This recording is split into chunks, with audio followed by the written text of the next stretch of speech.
Carnet de campagne, bonjour. Dernière approche du Maine-et-Loire. La semaine prochaine, nous serons dans le Loir-et-Cher. Direction tout de suite Fontaine-Guérin, 100 habitants. Et une précédente présentation en 2016 de l'association Habitage. À cette période, l'association réhabilitait l'espace d'un ancien jeu de boules de fort, vous savez, le jeu traditionnel de l'Anjou, afin d'y installer un groupement de logements adaptés pour seniors. La démarche, plus qu'utile pour conserver une population vieillissante au cœur du bourg, a porté ses fruits. Le lieu est en effet ouvert depuis juillet dernier, avec 4 appartements loués avec leur espace partagé. Vanessa, jeune promotrice de l'opération avec Michael, ajoute, je cite, que chacun vit chez soi, mais entouré des uns et des autres dans un esprit de liberté, de simplicité et de convivialité. Fermez la parenthèse. Une équipe de bénévoles s'est constituée pour assurer le lien social entre les résidents, et l'association organise désormais des ateliers sur le thème avancer en âge et penser son habitat de demain. Elle déploie d'ailleurs son modèle dans d'autres communes bien intéressées par cette démarche. Serge Guérin, sociologue du vieillissement, bien connu à France Inter, a choisi de parrainer cette association. Son site, c'est habitage-asso.fr, et puis il y a aussi une page Facebook à l'adresse suivante, Habitage 49. Émile Beuchet, bonjour. Bonjour. Cher Émile, président, merci pour votre courrier bien sympa et vraiment intéressant, parce que ça va répondre à beaucoup de questions, et une aujourd'hui qui concerne les situations des EHPAD, les établissements d'hébergement pour les personnes âgés. On voit le souci actuel, et avec votre SIC, donc la Société coopérative d'intérêt collectif, Atmosphère Coopération, qui est d'ailleurs régionale. Oui, tout à fait. Vous inventez peut-être la solution d'avenir, c'est le village passerelle.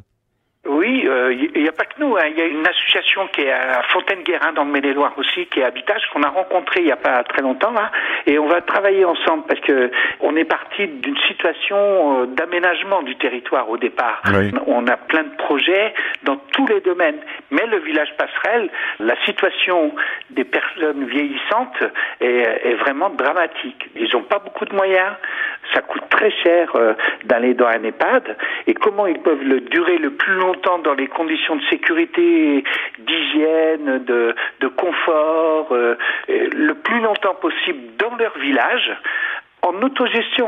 On demande à ce que les gens s'autogèrent le plus longtemps possible, jusqu'à 85 ans s'ils peuvent y aller, 90 s'ils peuvent y aller, quoi. Oui. Et à partir de là, on va sortir pour des revenus de retraite qui sont en général par personne 800 à 900 euros en milieu rural, on va pouvoir sortir à 300-350 euros maximum par mois de coûts de logement.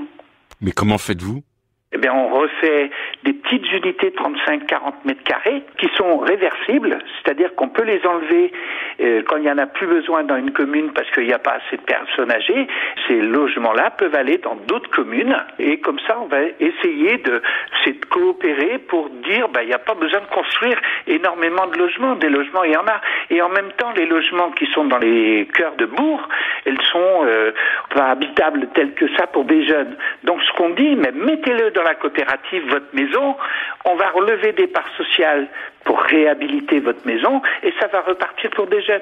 Vous voyez ? Oui. Je vois quand même un schéma type, une résidence, c'est 4 à 6 logements, construits donc avec cette optique réversible, des logements adaptés quand même aux personnes à mobilité réduite. Alors, les bénéficiaires, ça peut être des personnes âgées autonomes, ou à faible dépendance, ou en situation de handicap. Tout à fait. Il y a des services en milieu rural qui ont cette habitude d'accompagner les personnes.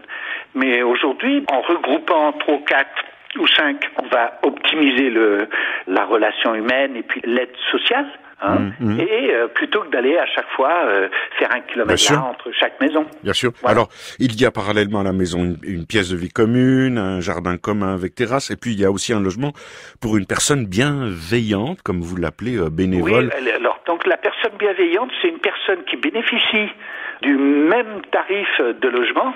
Alors c'est pas une salariée, c'est une personne qui donne de son temps pour aller dire bonjour, pour aller dire voilà, tout se passe bien, mais c'est aussi une personne qui peut être appelée à un moment donné, si elle est là, elle est là. Et puis sinon, dans chaque village, c'est une coopérative locale qu'on met en place.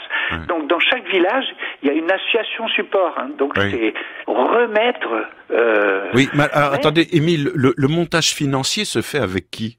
Alors le montage financier, on crée une petite coopérative locale, une société coopérative civile immobilière. À partir de ce moment-là, si par exemple il y a 5 usagers qui vont venir dans cette coopérative, c'est eux qui vont la gouverner. Ensuite, il y a des partenaires locaux qui peuvent y mettre des parts sociales. Et puis après, on va lever des parts sociales pour financer.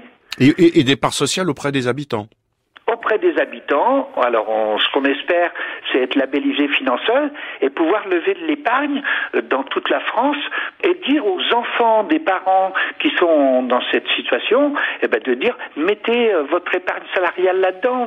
C'est un investissement que pour la terre et les habitats.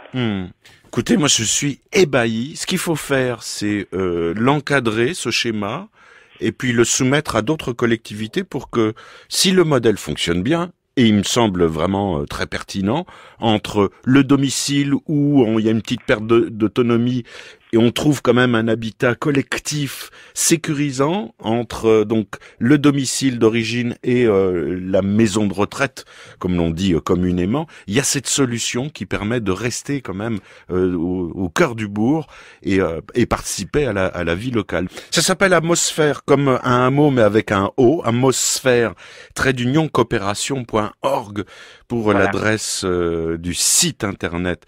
Merci beaucoup, Émile. Je vous en prie, c'est moi qui vous remercie et puis au revoir. Au revoir.